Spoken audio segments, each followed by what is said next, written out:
Arrogance may not be a uniquely American trait, but I must say you do it better than anyone. But there are limits to what even you can do, Captain. Or did Erskine tell you otherwise? He told me you were insane. He resented my genius and tried to deny me what was rightfully mine, but he gave you everything. So, what made you so special? Nothing. I'm just a kid from Brooklyn.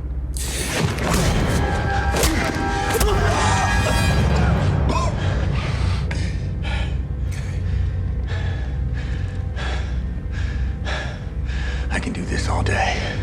Welcome to the Superhero Cinephiles podcast. I am one half of your host, Perry Constantine. And I am the other half, Derrick Ferguson from beautiful downtown Brooklyn, New York. Happy New Year, Derrick. And a very happy new year to you, my friend. I am delighted, more than delighted, to see that you're with us here in 2020. And I wish a happy new year to all of our listeners out there. And I hope that, you know, your New Year's Eve was very special and everybody came through all right. And we're here ready to start a brand new year on Superhero Cinephiles. Absolutely. And we got, speaking of, 10 episodes, buddy. This is our 10th episode. This is our 10th episode. Wow. We broke double digits. It doesn't seem like it. You know, I know. It's amazing how short. Okay, it seems like really a short amount of time since we started this. And when you tell me that, or when I go over to the website and I actually look and I see how many episodes, I said, wow, you know, we've done quite a lot of work in a short amount of time, to be honest. Yeah. And more coming, because we still got Crisis on Infinite Earths is wrapping up this week. And then we still got to do a in-depth discussion of the Watchmen TV show that just wrapped up as well. Yeah.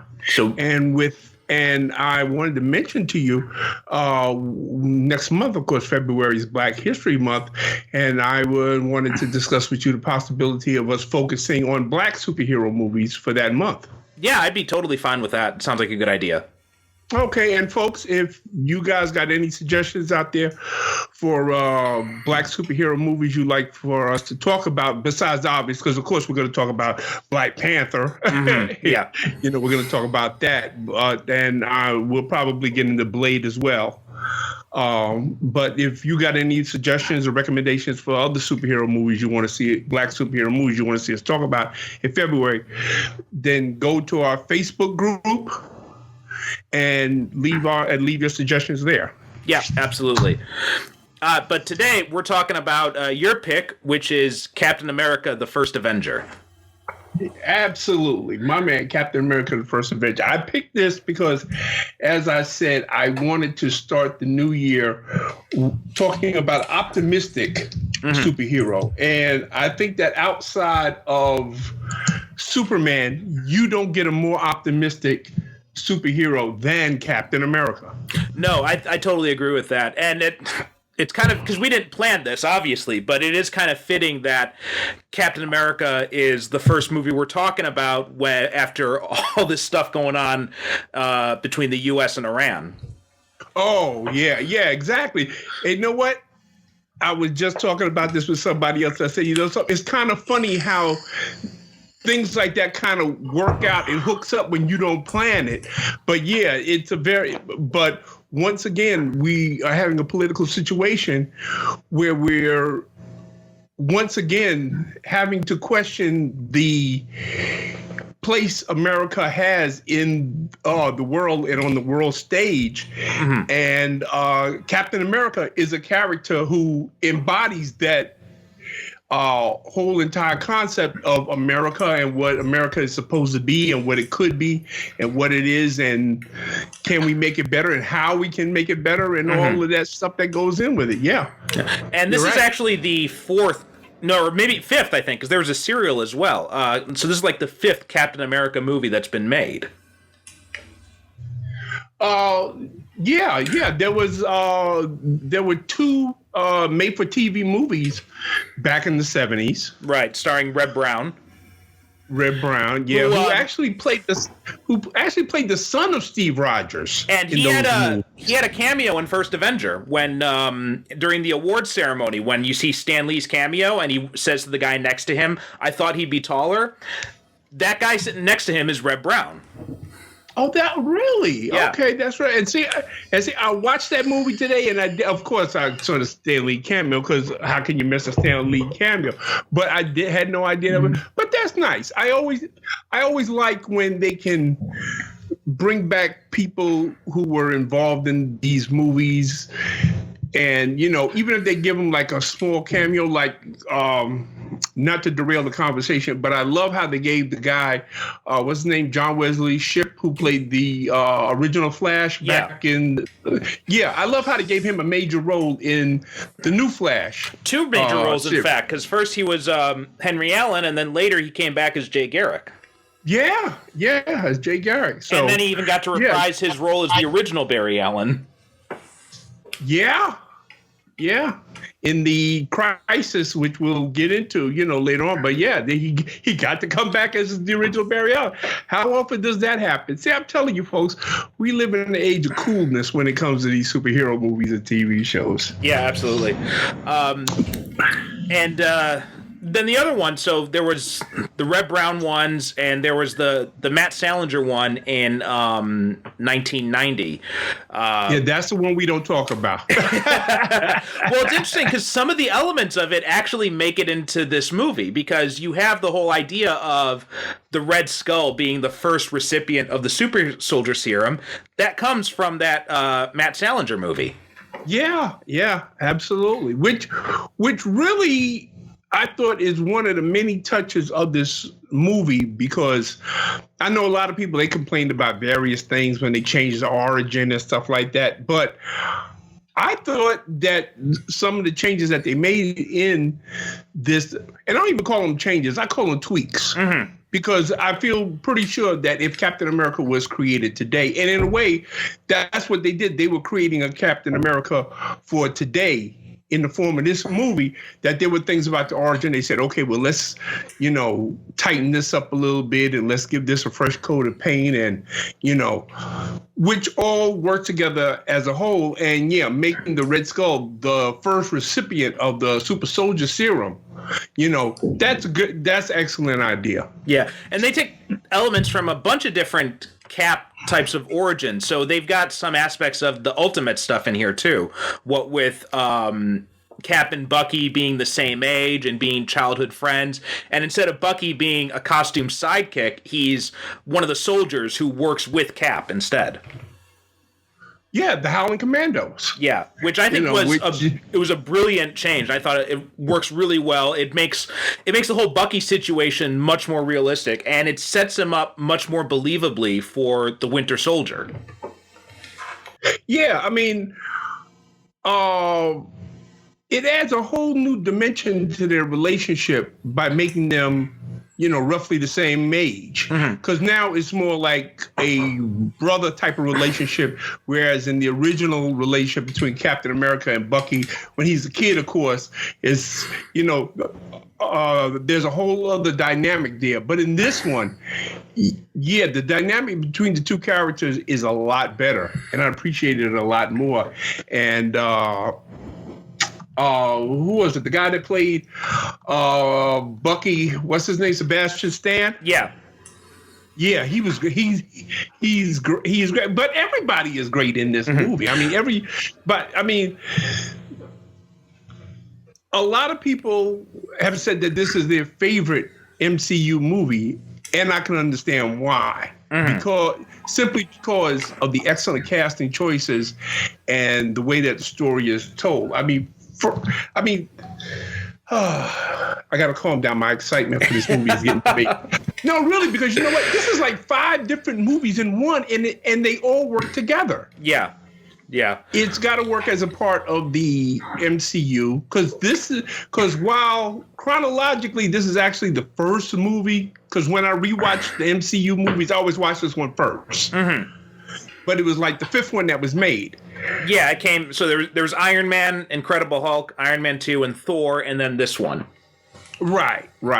But chronologically, this one, of course, since it takes place during World War II. But yeah, it's got to work as a part of the MCU as a whole. It's a legitimate World War II war movie. Mm-hmm. It's a superhero origin movie. It's science fiction, and it's a pulp action adventure. You know, there's a lot of elements of the 1930s and 40s serials in here. And a lot of that is down to their choice of director for this, because they picked Joe Johnston, who directed The Rocketeer, which was, you know, about as pulp as you can get. Oh, I mean, Joe Johnston, he directed that The Rocketeer. He also directed the 1995 Jumanji, Jurassic Park 3, which a lot of people don't like for one reason. For whatever reason, I don't understand. But I'm one of those people. Tell me they just can't stand the raptor dream sequence alone just drives me nuts every time I see it. Oh, okay. I mean, you know, it's not a perfect movie. Know what it is? It's not so. To me, it's not so much that it's a bad movie, that it's an unnecessary one. Yeah. I mean, nobody really needed a Jurassic Park 3. Mm-hmm. You know, but at least they got Joe Johnston, who did it, who is a director that knows how to tell a story, visually. Mm-hmm. Pays attention to characterization, which is one of the best things about Captain America, the First Avenger, in that there is nothing lost in characterization in all of the action. He knows how to slow things down for a bit, let us get to know the characters, and then he knows how to ramp back up the action seemingly effortlessly. You know, it's like he has no problem doing that. Whereas some directors, once they get into a situation where they slow down the plot, they slow down the action, then it takes them a while to get back up to speed. Not this guy. No, he does a really good job of keeping that balance. Yeah, he keeps an excellent balance, and like I said, he knows how to tell the story visually. There is absolutely no point in Captain America where you don't know what's going on. You don't know why people are doing what they're doing. Mm-hmm. You're never lost in this movie. You know exactly what's going on at all the time, which I think is very important for this type of story, because there's a lot that goes on in here. What a lot of people don't realize about this movie is it spans like probably the longest amount of time of maybe aside from Endgame, but this movie spans the longest amount of time of any of the MCU movies, because it starts in 1942 and it ends in 1945. Like, the main story is happens over the course of those 3 years, which a lot of people don't realize. And I remember when it came out, Johnston actually said that, you know, we did that intentionally because we just wanted to present this story of Cap versus the Red Skull, but we also wanted to leave open the possibility because Cap was active throughout all of World War II. So you really could go back and do more movies set in this era with Captain America, or with, you know, the Invaders, who are teased at with the scene at the World's Fair when you see the Human Torch's body. Right, exactly. As a matter of fact, I've always said that they actually could, because there's like a whole sequence there where we see is clips of Captain America and the Howling Commandos. They're raiding the Hydra bases, and you know, and there's all these hints that there are all these missions that they went on. So there actually should have been another movie after this called Captain America and the Howling Commandos that should have just been about their wartime adventures. Mm-hmm. Because there's plenty of, because as you said, there's plenty of room for it, you know. And many of those actors are still willing to work for the MCU. I mean, obviously Sebastian Stan's there, but you got Neil McDonough, who reprised the role of Dum Dum Dugan several times. Oh my God! When I first saw him on screen as Dum Dum, so help me, and I'm not lying here, folks. I wept because. Really, rarely do you see a character from the comic books embodied so well. You say, "Oh my God!" I said, "That's Dum Dum." Yeah, I didn't realize who the actor was at first, but I knew it was Dum Dum. Yeah, he was perfect. And you also had Jim Morita, who reprised now plays his own grandson in the Spider-Man movies. Yeah. Which was also a nice little nod they threw in. It was a really good choice for them to have a multicultural group of Howling Commandos. Now, rather because of course in the original when they did, they were all white guys with just one black guy. But now there's Jim Morita, which I assume, given the nature of the attitude toward Japanese Americans at the time, that's what he's playing, a Japanese American. And they reference that just in a very subtle way when Dum Dum says, "What, are we taking everybody now?" And then he pulls out his dog tag. He's like, "Hey, I'm from Fresno." Right, exactly. They do that, and I don't know if what's his name. I'm trying to think of the black guy's name. Hold on, let me pull it up. I think it's Derrick Luke or something like that. Derrick Luke. Yeah. Okay. Yeah. He is playing Gabe Jones. Yeah. He is playing Gabe Jones, and yeah, and there's one guy. I think he's the polyglot among the group because he can speak English, he can speak German and French. Right, because when they climb into the tank, when they're making the big break from the Hydra base, and Dum Dum is sitting there and he can't read the instructions that's on the control board. And Gabe Jones is telling them, what it is. He said, "Oh, wow, you speak German too?" He's like, "Yeah, well, of course I can." He said 4 years at, some university that he went to, and he speaks something like 6 languages. Yeah. So, And he says, he's like, he spoke German, and then I switched to French because the girls were cuter. Yeah. But yeah, a lot of these people, Haley Atwell as Peggy Carter, who is absolutely brilliant in this movie. Right. So in the comics, especially, she did become kind of a presence in the comics. She ended up working with Cap as an older woman and being part of his support crew in the Avengers.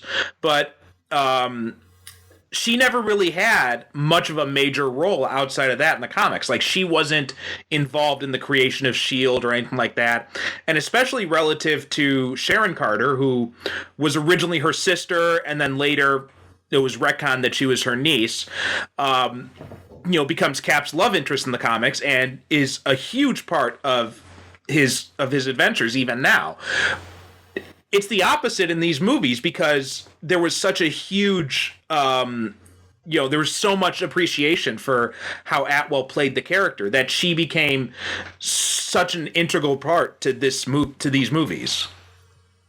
Yeah. I mean, and then of course she had, I think it went for 2 seasons. She had the Agent Carter, TV show series, which even more delved into the origins of how S.H.I.E.L.D. got started and how she was involved with Howard Stark and it was her and Dum Dum and a few others of the Howling Commandos were, really the guys that founded S.H.I.E.L.D. and they started it along with Howard Stark, and to me, it is one of the major crimes that ABC canceled Agent Carter and stuck Haley Atwell in this pitiful little show that they were trying to do. It was like a knockoff of a Shonda Rhimes show. They were trying to do a Shonda Rhimes show without Shonda Rhimes. And it was a terrible show that nobody watched because, of course, everybody who knew Haley Atwell wanted to see her as Agent Carter. And if she wasn't playing Agent Carter, then they didn't want to see her. And anybody who hadn't seen her in anything else, well, they said, well, we don't know who this British chick is, so we don't want to see her. It was a dumb move on their part, period. Because really, Agent Carter could still be running today based on the ratings and the popularity. There was nothing wrong with the ratings. They just wanted to stick her in another show. Yeah, that makes no sense. I mean, you've got a good thing. Why are you going to mess with it? I mean, please. Like I said, Agent Carter, based on the ratings and as popular as that show was, it would still be on the air today because it was alternating for a while with when it was on with Agents of S.H.I.E.L.D. Yeah, and they had they introduced some concepts from the comics in there too. So they had the Red Room program, so the which created Black Widow. They had the early version of that in there. They also introduced Dr. Faustus through that. Yeah. I mean, Agent Carter, I'm glad that I signed up for Disney Plus. So I can go back and watch it again. But at the same time, it makes me mad because when I think of all the potential of that show that was squandered, it just makes me mad. It was a decision that, I have no idea why they made that. And then they go off and they make something like The Inhumans, which nobody was asking for, which nobody wanted, and which went nowhere. And there was someone. The only person who wanted that show was Ike Perlmutter because he wanted to make the X-Men without the X-Men, and it didn't work at all. And to this day, I've still never seen The Inhumans. It's not really. You're not missing anything. Well, yeah, that's why I didn't watch it. Everybody said, "Don't worry about it. You're not missing a thing." Yeah. I looked at the advanced things that they had, and I said, the advanced photos and stuff like that. I said, "Nah, I don't want to be bothered with this." I gave it a shot, and the weird thing is, it had the same showrunner as the first season of Iron Fist, and I'm like, why do they keep hiring this guy? Your guess is as good as mine. I have no idea. Iron Fist is also another one of those shows. Right from the start, I said, well, you know what? If you're gonna do a show and your lead character is a master martial artist, then that's who you hire to play the character. And you teach him how to act rather than getting an actor and then teaching him martial arts. Or if you have to do the actor route, at least have him use the mask then, so then you can just put in a body double. Thank you. Which is because I was talking to somebody not too long ago, and they were talking about how they had to, get the right actor to, do the martial arts if they have a Moon Knight series. I said, Moon Knight wears a full face mask. No, Moon Knight, you're fine. Anybody, the actor, you put any kind of stuntman or martial artist in there. It don't matter. What are you talking about? Well, look at Daredevil. You telling me that was Charlie Cox doing all those highway fight scenes? I don't think so. No, absolutely not. No, of course not. But that's one of the reasons why you do these type of movies, in that you can put a mask on the stuntman and nobody will ever know. Yeah. Which brings me to another point that I wanted to make, that in past episodes, you and I have complained about how, like in fight scenes or something like that, there's always some contrived method that they use to remove the hero's mask. Mm-hmm. Well, in Captain America, you don't have that problem because Captain America is not exactly your typical superhero per se. So he doesn't have to wear a mask through the whole movie, which he really, for most of this movie, we see Chris Evans' face, Well, something else, good reason. Something else they did here is they took a line from the more recent comics and from the Ultimates, where Cap does, which they did the same thing with Iron Man, which they got rid of the whole idea of the secret identity. And I think it actually works for both those characters because, Tony Stark's already a celebrity in his own right, so it doesn't matter. And with his ego, it would make sense that he'd want the world to know he's Iron Man. And with Captain America, I've read some of the comics. You're probably more familiar with them than I am, but I've always felt the stuff that dealt with his secret identity was always kind of weak and always felt like it was a bit tacked on. Yeah. Every once in a while, Marvel would do this thing where Steve Rogers would have like a crisis of conscience, and he wanted to have a normal life, and he would go off and try to have a normal life, which never really worked out because it's not like, okay, you have Batman and Bruce Wayne who are like two different personalities.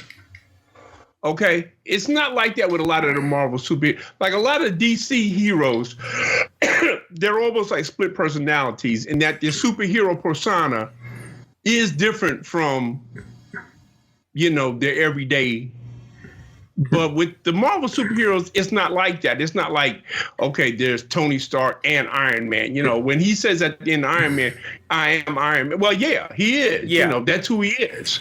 He doesn't see Iron Man as being a separate identity. It's who he is. It's the same thing with Captain America. Captain America is not a separate identity from Steve Rogers. That's who. Okay, that's who he wanted to be. The super soldier formula made him more of what he already was inside. Mm-hmm. You know, so it's not so really, yeah. And yeah, I mean, I think in a lot of ways, the whole secret identity thing, we've moved past that because most of the time you have these superheroes. They're superheroes all the time. Mm-hmm. It's not like, you know, okay, well, unless you're somebody like Peter Parker. Right. Well, it does make sense for some characters. You know, it makes sense for Peter Parker because he's a high school kid. He's got his aunt and everything. He's got his own personal life. So it makes sense for him to have a secret identity, or any kind of character who, you know, isn't rich like Tony Stark, or doesn't live off a government salary like Steve Rogers. You know, it makes sense for like the street heroes like Daredevil to have a secret identity. Right, exactly. But I mean, you know, Steve Rogers, okay, like back in the 60s and 70s, he was either doing one of two things. He was either working with the Avengers, or when he wasn't working with the Avengers, he was working with S.H.I.E.L.D. Yeah.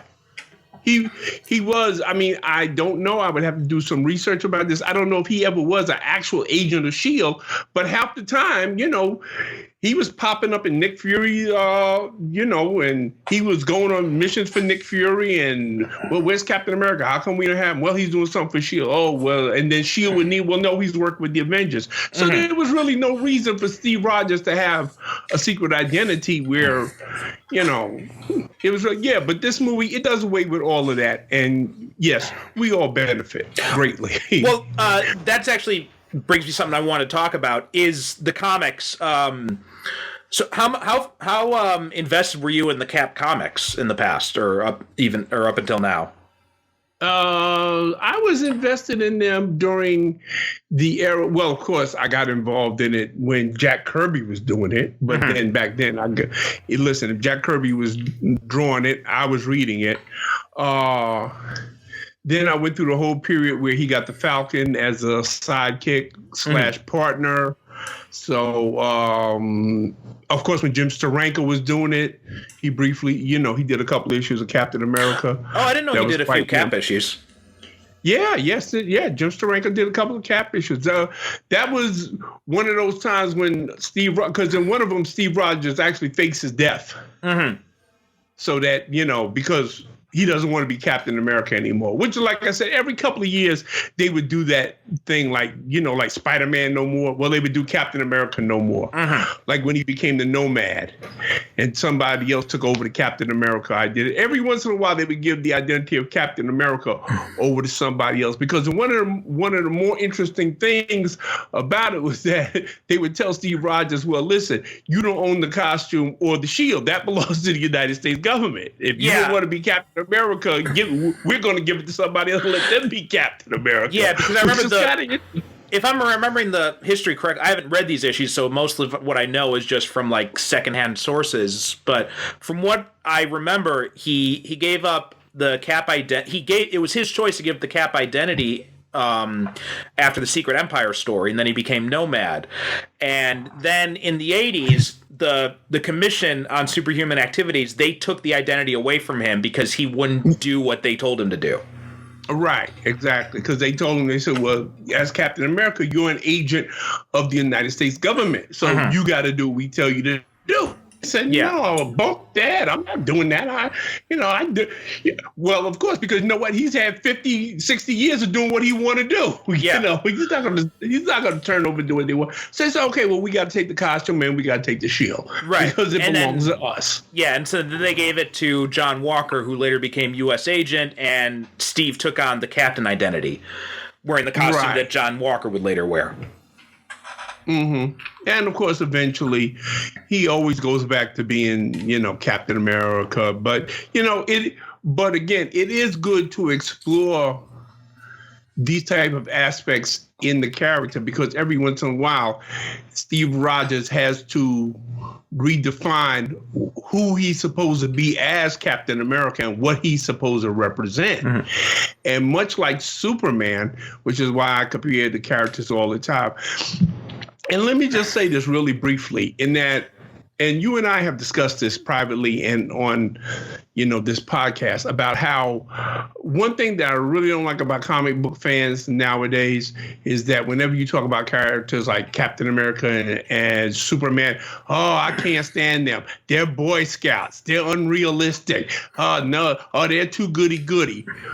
Well, there is nothing goody-goody or unrealistic about superheroes or heroes, period, or just plain human beings who do the right thing because it is the right thing to do. I never got this attitude of all superheroes must be like a certain way. I mean, I like violent anti-heroes like Wolverine and the Punisher. I love those characters as well. But I also love like the goody two-shoes characters too. You've got room for both. You don't have to have one or the other. Right, exactly. And listen, Wolverine and the Punisher, I'm not crazy about them as characters, but they do have their place because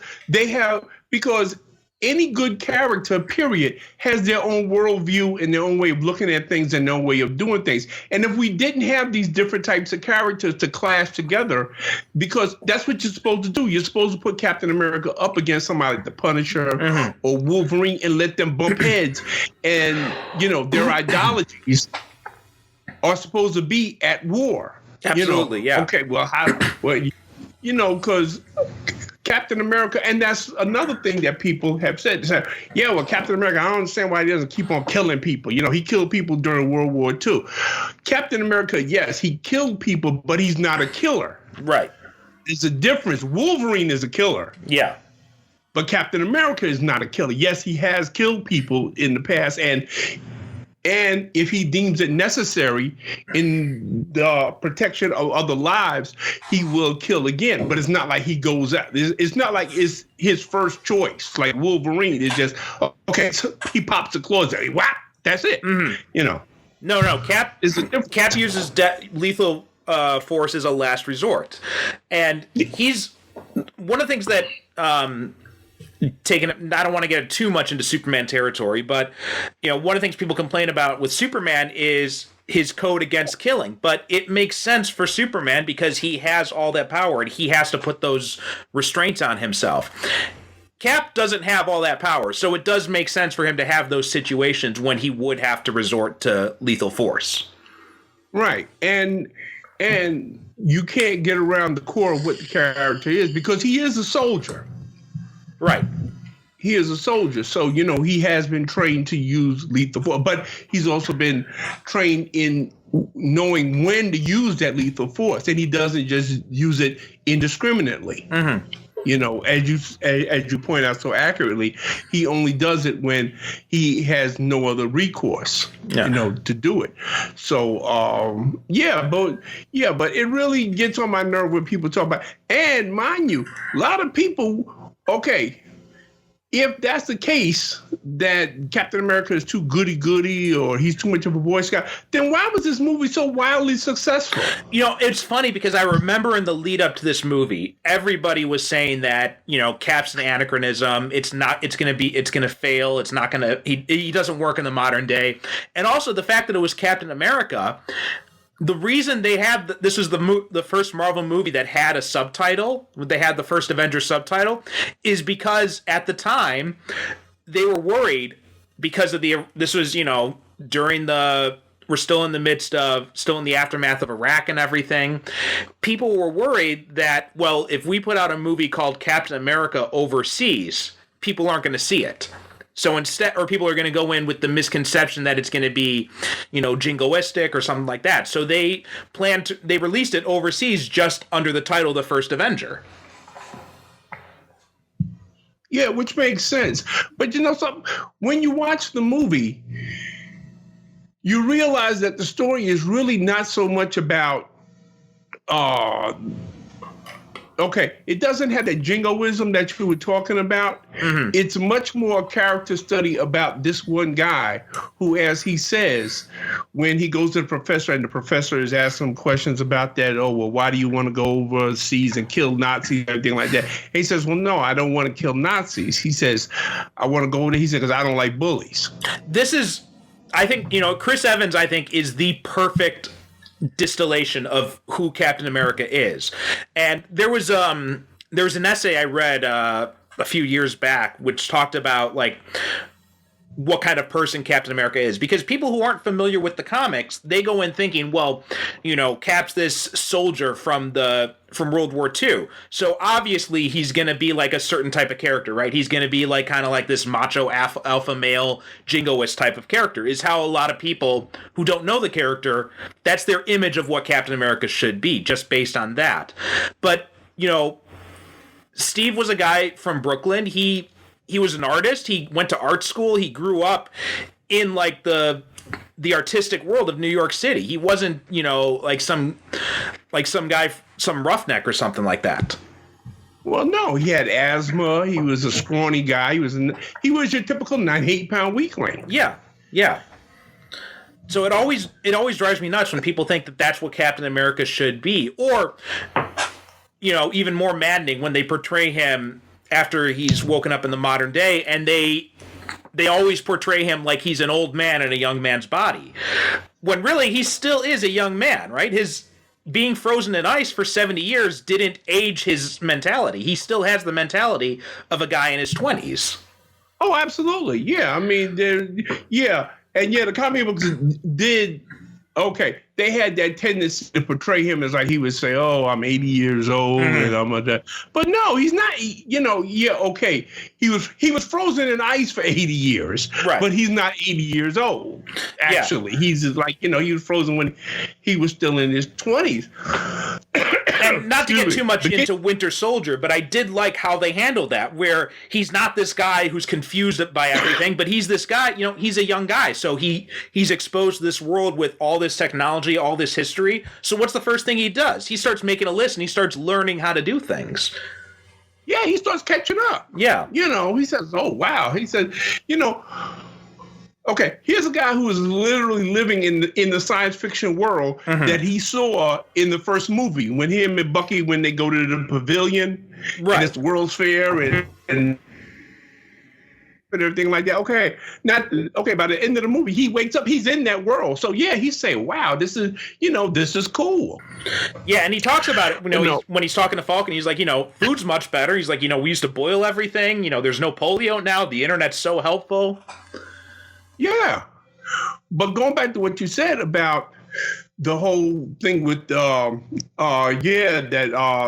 were worried how this movie would be perceived overseas, but the script is clever enough that it sidesteps that whole issue by giving us a reason for the Captain America post the whole thing, in that it was a propaganda tool to sell war bonds.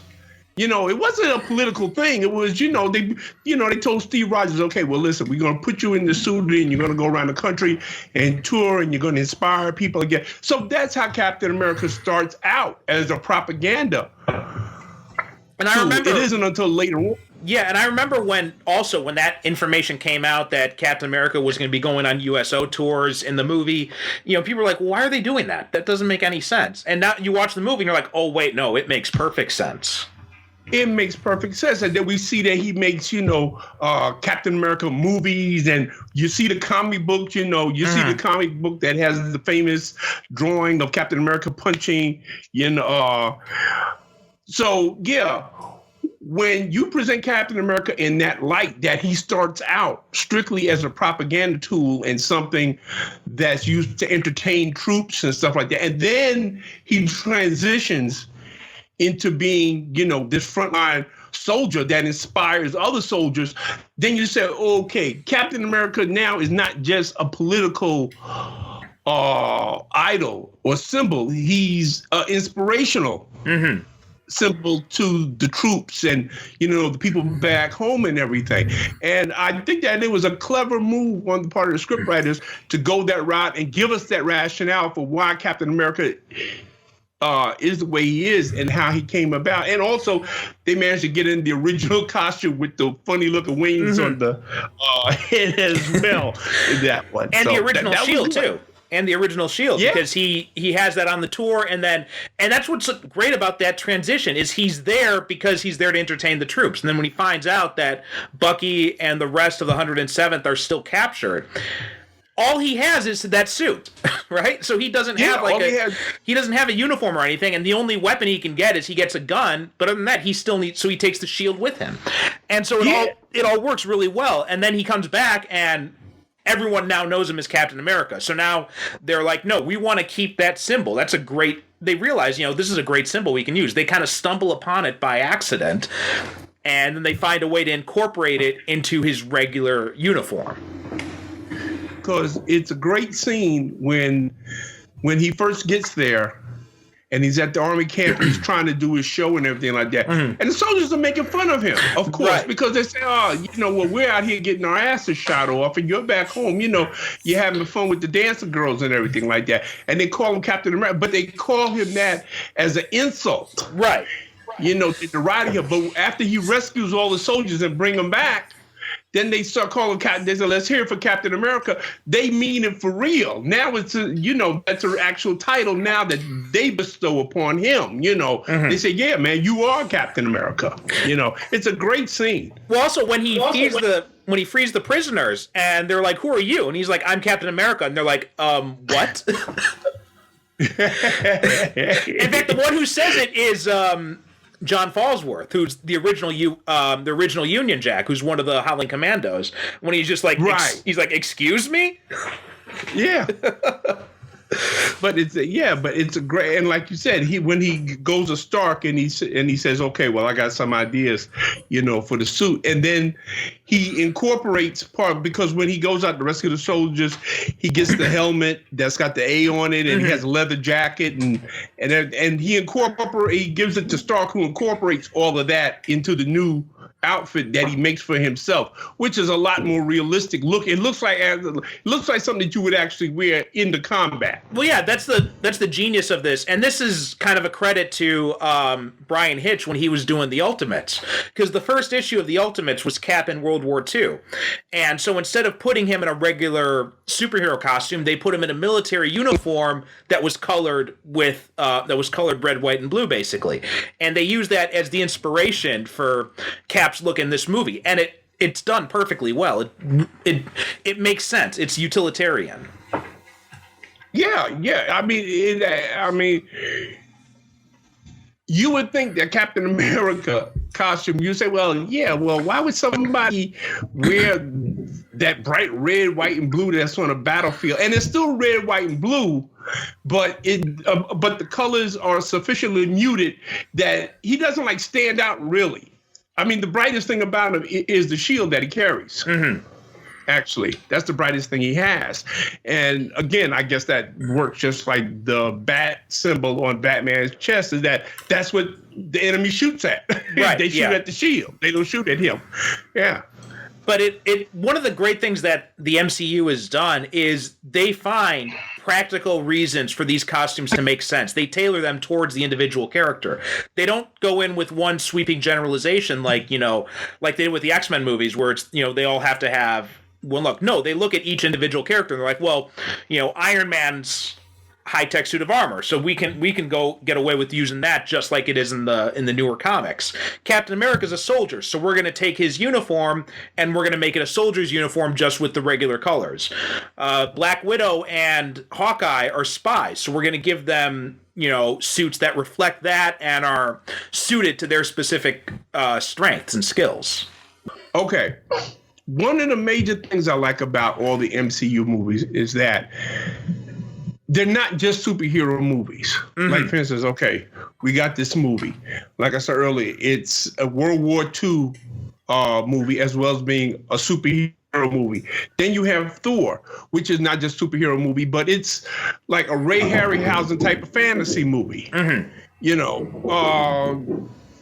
You have Iron Man, which are these high-tech thrillers. And stuff. It's like every movie is tailored. Like you said, there's nothing cookie-cutter about the MCU. They're all movies that are tailored to the strength of the individual characters, which gives them their own unique look and tone and style or whatever. Absolutely. They're not just saying, then they're saying, okay, well, we're just not going to follow this formula, for every movie. They don't. It's tailored for every separate different character. Mm-hmm. And because one of the things we talked about before is that Hollywood, when it comes to superhero movies, Hollywood loves the origin story, because the origin story, it's very simple, it's very easy for Hollywood executives to understand. It fits the basic hero's journey structure. The problem is when you get into sequels, and then Hollywood's like, well, what do we do now? We've already done the origin story.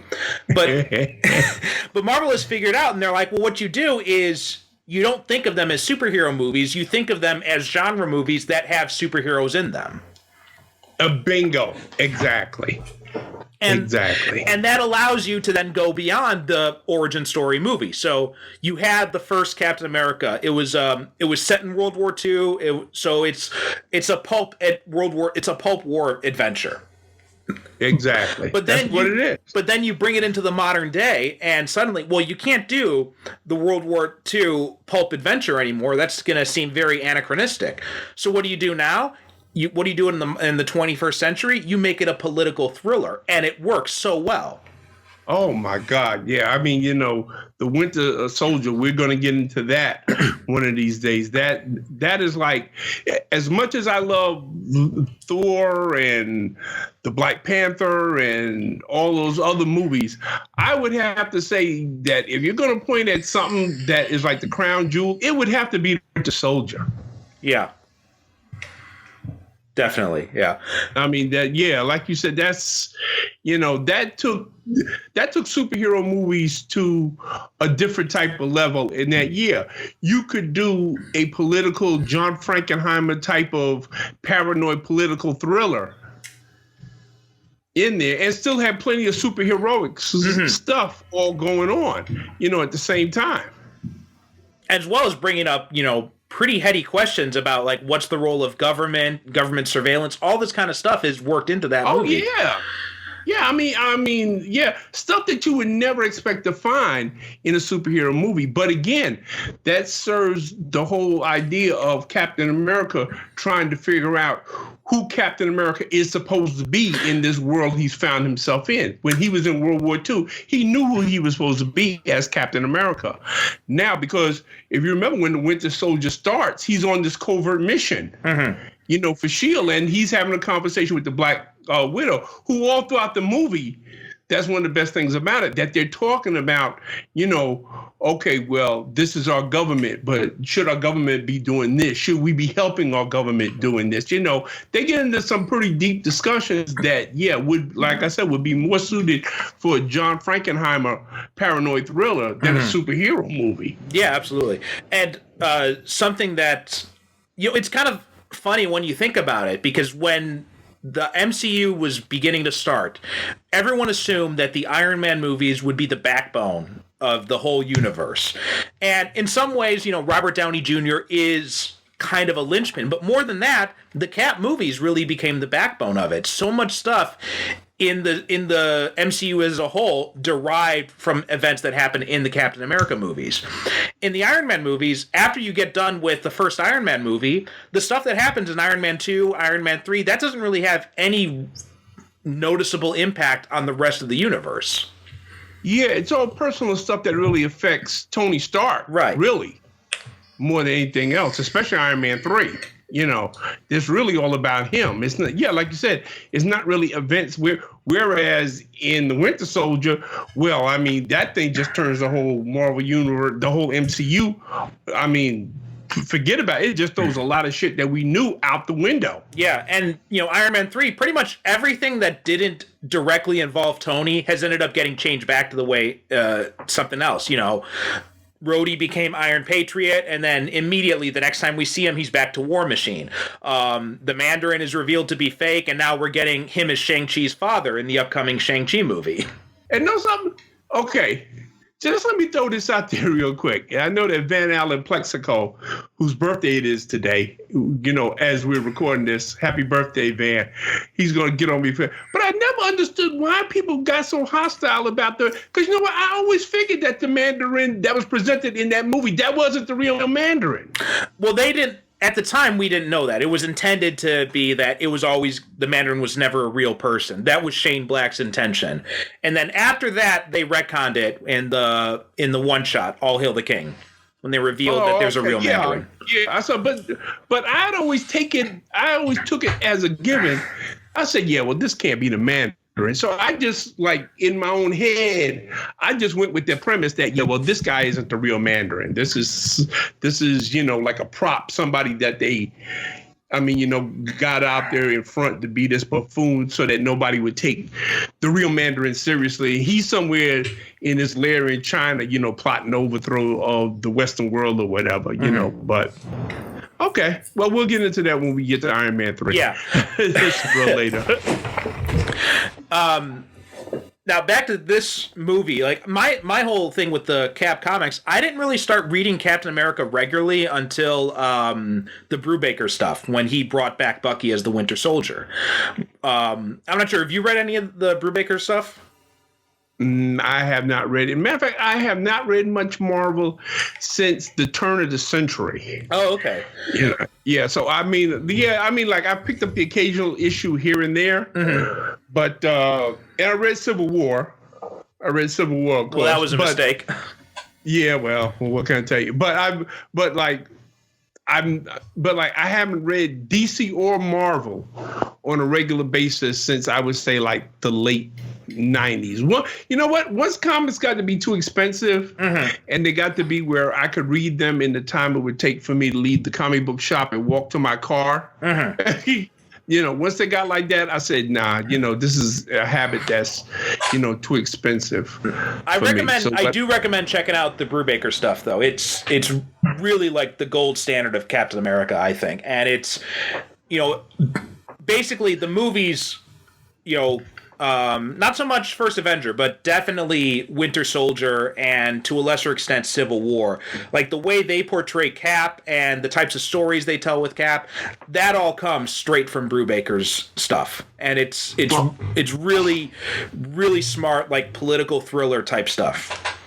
Oh, okay. Well, see now, especially now that digital comics are so cheap now, what I'm doing is going back, and I am reading a lot of stuff that I missed out on because, I can get it for digital, and, they're always having these great sales on all these graphic novels, and so I could just go and, like, buy, like, an entire run. Yeah. And it only cost me like a couple of bucks, right. So that's what I've been doing. I've been going back, and actually I've been rediscovering a lot of great stuff and a lot of new stuff that I wasn't reading all this time, simply because, now the digital world is, and like we mentioned before, who are those people? They're always having these great sales, and it's like, oh my God, they're breaking my bank account. Yeah, Comixology. Comixology. Yeah, they're always having sales, but I can't help it because you know what? It's so cheap that I feel bad for not buying it. So that's how good some of the sales are. Yeah, the Brubaker stuff is amazing. You definitely want to check out Brubaker's Cap. But also they now Ta-Nehisi Coates is doing it, and he's got the first two. I think it was just the second trade. It's up to 2 trades right now, and that's also really good. It's Ta-Nehisi Coates, so he brings in like a whole different perspective of what America is and what it means to be, a symbol of America as compared to other writers. Because now I could be wrong, but I think I know Christopher Priest did, a Captain America and the Falcon series in the early 2000s. But other than that, I'm pretty sure that the Cap's main title has always been written by white guys. Am I wrong? As far as I know, yeah, mostly Captain America has been written by white guys, as were most comics at one time. People of color writing comic books is something that, unfortunately, at least when it comes to Marvel and DC, is still regarded as something newsworthy and something to be marveled at, if you forgive the pun. Whereas we should just be saying, such and such a writer is now writing so-and-so title. And we should just say, oh, wow, good. It's good. But then they got to, it's a black writer that's writing this title now. Okay, so what is he supposed to do? Is he supposed to be representative of all black people just because he's writing this title? which, gets into this whole, and I guess people always expect that whenever a black writer steps in and writes something like Captain America, they're going to bring a racial political angle. Well, I think in the case, if you're talking someone like Christopher Priest, then yeah, you're right. It's not, you probably don't expect a whole lot of political angles going to be touched on in there. A little bit, but he's not. When he was writing Black Panther, he got into some pretty interesting political stuff. But when he was doing other stuff, he was just doing more straight up superheroes, like when he was doing Deadpool or something like that. Yeah, exactly. But when it comes to Ta-Nehisi Coates, because he's probably one of the smartest political commentators out there right now, putting him on Captain America and with his perspective on America and American history, it's created a really unique voice for that title. And I think it's just been a really eye-opening thing to read. Well, that's why you put a writer like him on any title that you're going to do, because as you said, he's going to bring that unique perspective to anything he does, because that's what he does. Right. But it's like, because I've read his, I think all of his I'm not sure if he's still writing Black Panther or not, but I've read at least some of his Black Panther stuff, and it's good, but it's not as good as Priest stuff, I don't think. But when you put him on, because I think part of it is because someone like Ta-Nehisi Coates, you'd expect him to write Black Panther, but him writing Captain America is a bit more unexpected, and he brings a whole different dimension to it that really makes it stand head and shoulders above his other work, I think. Oh, absolutely. And like I said, you don't put him on a title like Captain America and expect him to do straight superhero stuff. Right. Because let's face it, he's not a straight superhero guy. Yeah. That's not where he's coming from. But he's bringing a unique new voice to this whole superhero stuff. And like you said, with his background, his knowledge of American history, American politics, his intellectualism, that's the stuff that you hire him for. Mm-hmm. You don't hire him to write, okay, bam, bam, flash, pow, zap, bing, boom. You don't hire him to write that stuff. Yeah. Yeah, you wouldn't put him on something like the Avengers, because that's just more big league superhero stuff. That's not going to fit him. No, you wouldn't put him on something like that. Matter of fact, you'd put him on something like a street level hero. Mm-hmm. Or something like Captain America, where he can explore the political ideas. Right, exactly. Or also X-Men. He can do something like X-Men really well, I think. Or let him do something like a Shield book. Yeah, that's a good one too, especially in the current age and the age of war and terror and surveillance. Yeah, he'd be amazing on something like that. That's what I'm thinking. of. But, give him the concept and say to him, listen, how would you reinvent Shield for our age now? For the world that we live in. What is the role of Shield? What are they supposed to be doing? And why are they doing what they're doing? And if I recall, right now in the comics, S.H.I.E.L.D. is actually defunct. They're going through one of those periods where they don't exist. So it would be the perfect time to do a S.H.I.E.L.D. book with Ta-Nehisi Coates redesigning it. Well, yeah, because you know what? I'm kind of a traditionalist at heart as much as I fight it. And Marvel, to me, ain't Marvel without certain things, such as S.H.I.E.L.D. Well, these things go through cycles. Like, S.H.I.E.L.D. gets dismantled and, destroyed every 10 years or so. Oh, yeah. They always, like you said, they always dismantle it and stuff like that. But then, somebody brings it back. They say, okay, well... we got to have something before. We got to have S.H.I.E.L.D. in some kind of form or fashion. Yeah. And Nick Fury has died 50 times? Personally, I'd like to see S.H.I.E.L.D. brought back and be more something like, like a small unit, kind of like the Mission Impossible team. Okay. That'd be... That we see in the Tom Cruise movies. Something like that, Yeah, just like a small covert, type of, because I think we've moved past, S.H.I.E.L.D. being this big multinational, uncle type of organization. I think that we've moved past that organization like that just wouldn't work. Mm-hmm. in a MCU now, but a small covert team that goes in, does what they got to do, and then get out. I think that would be interesting to see. So more like the season 2 era of Agents of S.H.I.E.L.D. Yeah, something like that. Yeah. Okay. Yeah. Yeah. Basically, like. Yeah. Now, taking it back to this movie, Chris Evans, I was kind of surprised going in when they cast him as Captain America, because I'd known him more as the Human Torch. So I didn't, I knew him as like, this kind of like this cocky, egotistical guy playing that kind of role. And also he'd played something similar in The Losers or in Scott Pilgrim. So he had that kind of vibe, and I'm like, can he really pull off Captain America? And Captain America ended up being like his best role ever. You know why I trusted him playing Captain America? Because in watching the Fantastic Four movies, I paid attention to him, and I'm hoping I get his last name right, Michael Chiklis. Yeah. Because watching the 2 Fantastic Four movies, something soon became apparent to me. That Chris Evans and Michael Chiklis were the only guys who read the original comics and knew who they were playing. Yeah, absolutely.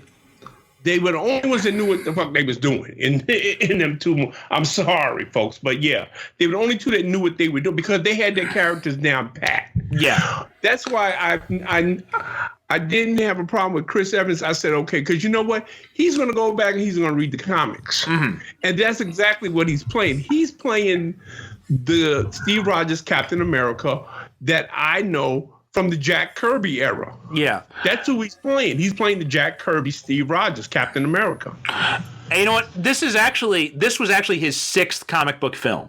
So by the time, even before the MCU really kicked off, he'd already been in more comic book movies than most of his co-stars. Yeah. Because he did the 2 Fantastic Four movies. Then he did Push, which I guess is also based on a comic book. He was in The Losers. He was in Scott Pilgrim, and he did the voice of Casey Jones in the animated TMNT in 2007. Okay. None of them which I've seen except for The Losers and the Fantastic Four movie. But he was good in all of them. And you know what? Again, we see the value of casting the right people, much like, as we said before, we go back to our man Christopher Reeve in the original Superman. Even after all this time, the movie's 40 years old, and when people think of Superman, who they think of? They don't think of Dean Cain or any of these other guys that play. They think of Christopher Reeve. They don't think of Henry Cavill. They think of Christopher Reeve. Much in the same way, they are not going to be able to make another Captain America movie for about another 10 years. Then they're going to have to make one. Because, you know why? Because they got to give people time to forget Chris Evans. Well, they can make another Captain America movie, but it would probably be with Sam as Captain America as opposed to... Yeah. But as far as Steve Rogers goes, yeah, you're right. It's going to be a while before they can do another one of those. Yeah, that's what I mean. It's not like a case where... you have like 4 or 5 guys play Batman in the space of a decade or something like that. Right. It's not. You got to give people time to forget Chris Evans. That's how good he is. Yeah. He's also amazingly good. And you made me think of something when you brought up Christopher Reeve's Superman, because when I think of the ideal Superman, like I think of the Christopher Reeves, like that the specific origin story he had in that movie. That is what I think of, with the Fortress of Solitude being all made of crystal. That's the image I have in my head of Superman. That's the definitive Superman, not the stuff. None of the comic book origin stories I think of as definitive as that one. And it's the same thing with Chris Evans in Captain America. Like he's just slightly different from all the different portrayals of Cap in the comic books. But when I think of the quintessential Captain America, I think of Chris Evans in these movies. Yeah, exactly. And I mean, again, I think this, first of all, folks, I think this movie is absolutely genius on so many levels. One of those levels is that we get so much time to get to know Steve Rogers before he gets injected with the super soldier serum and he gets the Vitarades. I was watching the movie and I took note. Like, he doesn't actually become Captain America until about halfway into the movie. Yeah, exactly. We spent a lot of time with him before he actually becomes Captain America. Yeah. It's like we're a whole hour. So you know what? We have time to get invested with this guy.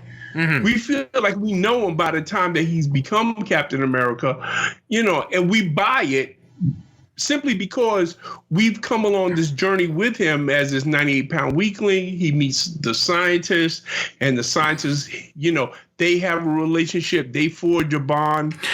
And then, oh my God, I was not expecting to be as attached to Abraham Erskine as I was in this movie. Again, this movie, a large part of it works because of the relationships that is built up, and they get a tangible relationship in a short amount of time. Yeah, I mean, Stanley Tucci sells this so hard in this movie, and he does it. He's incredible in this. Like, he's endearing, he's caring, but he's also funny. Like, there's that one of my favorite scenes is when before the operation, and he comes and he brings Steve the schnapps, and he's like, "Oh wait, no, you can't drink. You have an operation. You have procedure tomorrow." And then he's like, "Okay." And then Steve says, "So I guess we'll drink it later." He's like, "No, why am I going to drink it later? I'll drink it now. I don't have a procedure tomorrow." Yeah, and you know what? He does it so quietly. Mm-hmm. He doesn't go for the big bombastic moments in this, but he makes the character memorable through little small things just like that. You know what? Something else I realized as I was watching it is when Steve asks him, "Where are you from?" and he says Queens, but before that, Germany.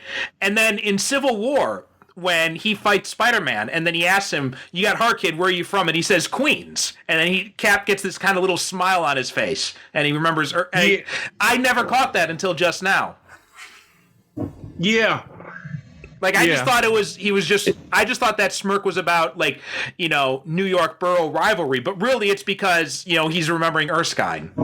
He's remembering Erskine, yeah, and he's saying, "Wow, people from Queens," and he's like saying, "Okay, well, I trusted that guy. He's from Queens. I can trust this guy." Mm-hmm. Yeah, that's what it is. Yeah, it's a nice little moment. It's a nice little moment and I always treasure those little moments that you see in movies such as this, because a lot of that is what goes into building characterization. And even though you may not get it the first time, like you said, it takes a couple times. Like today, I did not notice. I watched the movie today, and there was like a whole lot of little things like that, like you said, that I hadn't seen before. But I was looking at the movie with a critical eye today, whereas before I was watching it just as entertainment.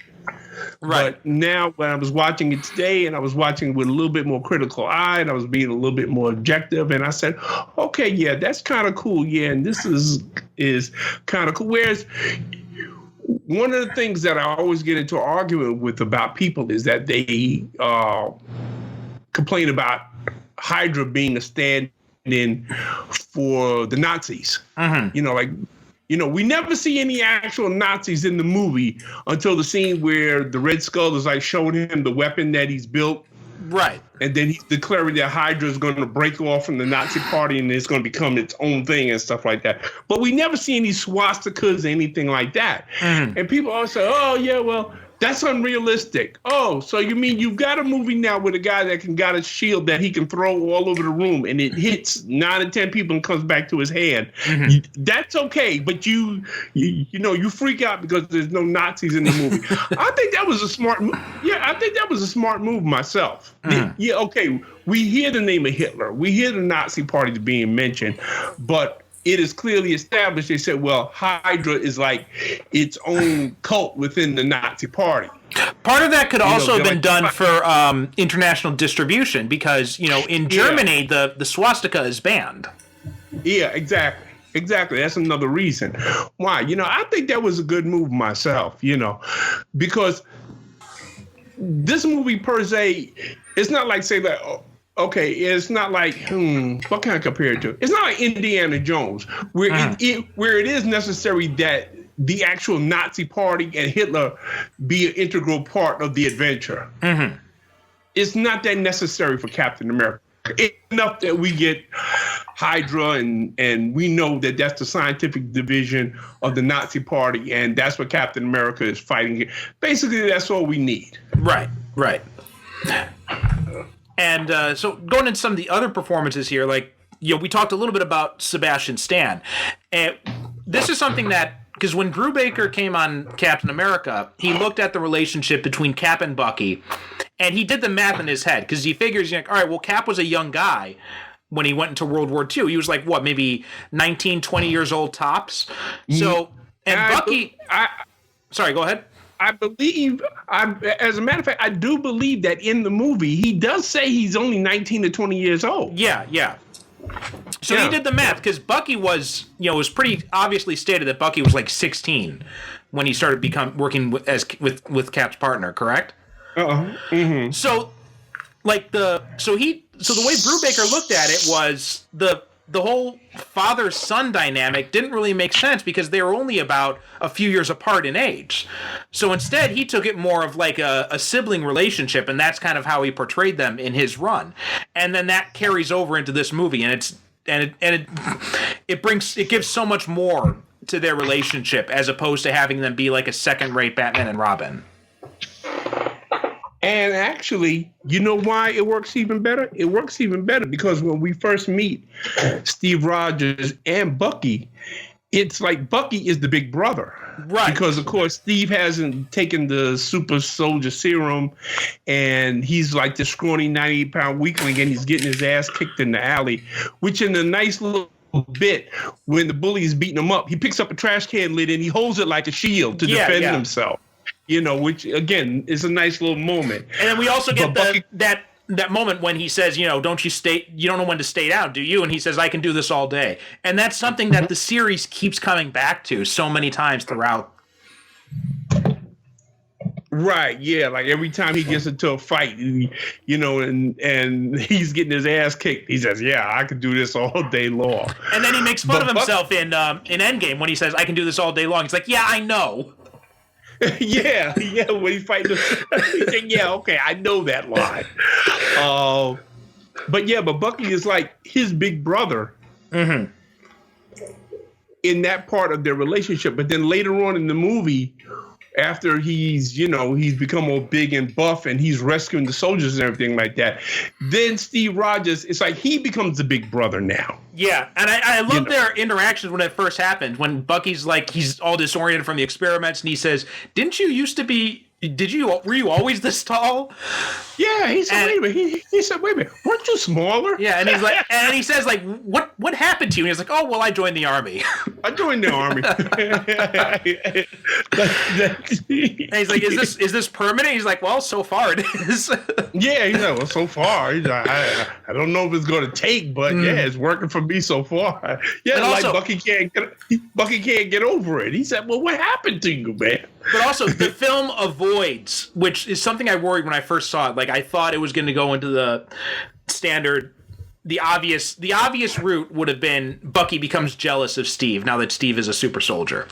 And they give you kind of a little tease like they're going to go down that route when after they get rescued and they're in the bar and Peggy comes in wearing that dress, which I looked up in the trivia, that dress was actually originally made for Melanie Laurent in Inglourious Bastards.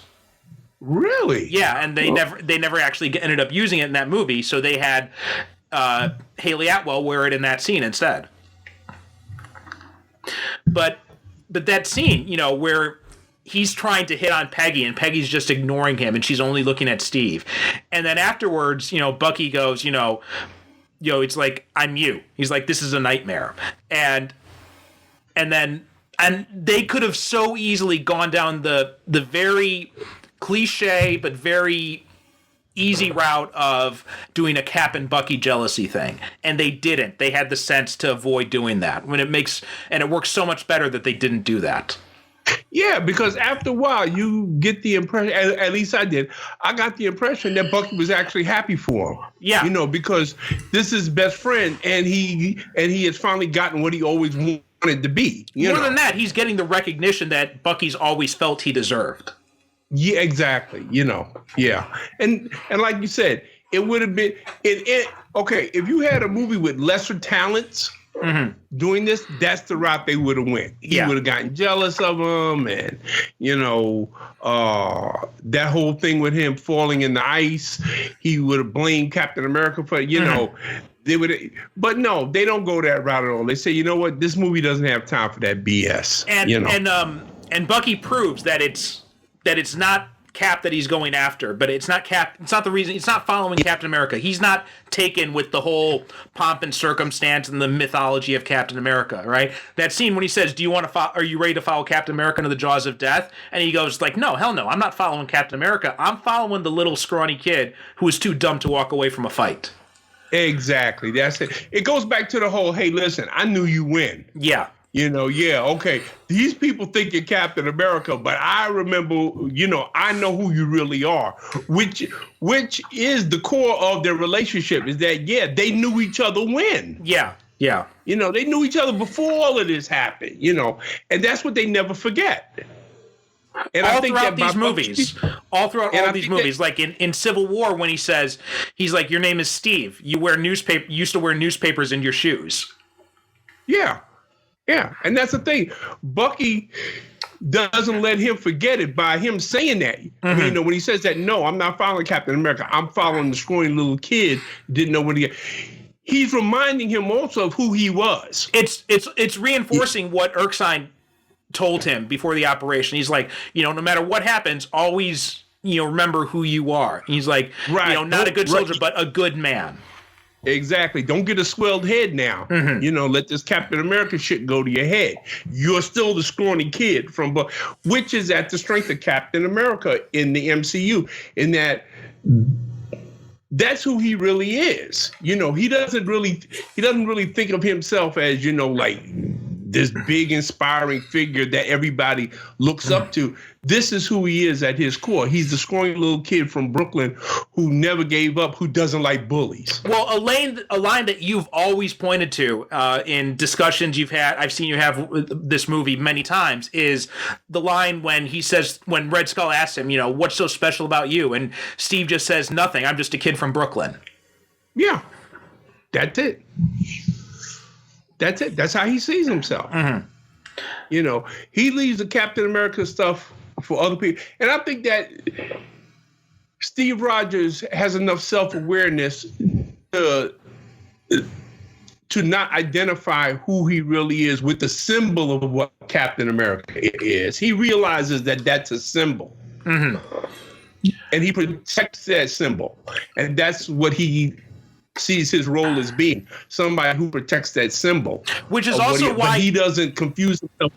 Which is also why he doesn't get possessive over it when, at the end of Civil War, when Tony tells him, you don't deserve that shield. My father made that. And, you know, Steve just says, you're right. I don't need that. He's like, you know what? I don't need the shield at all. So he just drops it. He's like, this isn't who I have to be. Right. Exactly. It's not like Tony Stark, whose identity is bound up with his technology. Because if he doesn't have the technology, and even Captain America says that, you know, we'll take away that tin suit and what are you? Yeah. You know, he tells him that at one point, and he's absolutely right. You know, if you take it away from, if you take Tony Stark's, if you take all that technology away from him, then who is he? He doesn't know, because that's how he defines himself. And that's how he defines his place in the world, is through his technology. Whereas Captain America isn't like that. He's defined himself by who he is as a man. And yeah, here, you can have the shield, you can have the costume. I don't need that. Which is also why he doesn't have like the kind of identity crisis that, you know, Tony has when he loses the suit in Iron Man 3, or that Thor has when he loses Mjolnir in Ragnarok, right? He loses the shield. He's still the same guy when he comes back in Infinity War. Yeah. He's still the same, right? Exactly. Now Thor, he loses the hammer. He's shit. You know, he's like. But as Odin tells him, he said, "Wait a minute, are you the god of thunder or the god of hammer?" Right. I cracked up so much. I love that line. I mean, he said, "Wait, you're not the god of hammer. You're the god of thunder. That's the hammer is not you." Right. And that's something Steve understands. He knows that the shield is not him. It's a symbol, but it's a symbol that he protects, which is why when Tony gives it to him in Endgame, he's like, I'm not so sure about this. Because he sees that as a symbol of unity with the Avengers and like a leader of the country. And after everything that's happened, he's not sure if he's still the person to do that. Well, you know what? The shield is just like Thor's hammer. You know, he doesn't think he's worthy at that point to have the shield. Right. In other words, you got to be worthy to carry the shield, just like you got to be worthy to pick up the hammer. Mm-hmm. Oh, speaking of, just a minor digression, but remember in Endgame, when he gives him the shield and he says, look, I got to give it to you or else Morgan's going to take it sledding. Yeah. There was a photo released of the actress who played Morgan on a Captain America shield sledding. See, that should be they should have had that in the movie. They should have had that. Yeah. All right. But you see how deep these movies how deep these movies can get folks with the with the symbols. And you thought it was just a shield. No, it's not just a shield. It's Excalibur. Mm-hmm. So we talked about, some of the performances. We talked about Haley Atwell, Chris Evans, Sebastian Stan, Stanley Tucci. What about Hugo Weaving, who plays the Red Skull? Well, Hugo Weaving is brilliant, period. I mean, whatever he does. And he strikes the right note with this character in that, what? Who's the guy that played Artem Zola? Toby Jones. Yeah, Toby Jones. I love the relationship. Again, I go back to relationships in this movie. I love the relationship that they have. Yeah. It's not your typical, chief bad guy and chief lackey, type of relationship. Is that it's almost like a marriage. Yeah, very much.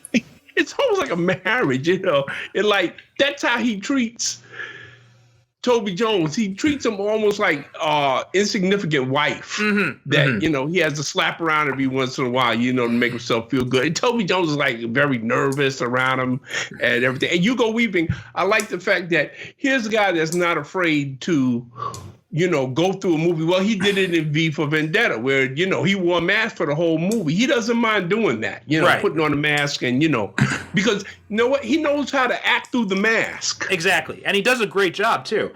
And with a character like the Red Skull, he's such a tough character to portray or to write because, the Red Skull as originally created is basically, almost cartoonishly evil.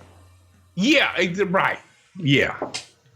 And somehow Hugo Weaving is able to make him work. But whenever you have this, and we wrote the guy when we were writing together fanfic together. He's such a hard character to write because that he's a cartoon. Yeah. The Red Skull is one of those guys that you got to get a handle on him. In that he's not like say Dr. Doom. Dr. Doom is bombastic. But that's because he's supposed to be bombastic, and he's bombastic in a way that you could play. Well, also because, Dr. Doom has got a lot of other things that's going for him. He's got that inherent nobility thing going for him, that if he went one way, he could have been a hero. He's got that tragedy that works for him. The Red Skull is just an asshole. Let's face it. I just read one of the Epic collections, the Avengers Epic collections, and in it had the Emperor Doom graphic novel when he uses the Purple Man to take control of the whole world. And what does he do? He doesn't subjugate everybody, but he eliminates crime, he eliminates poverty, he eliminates hunger.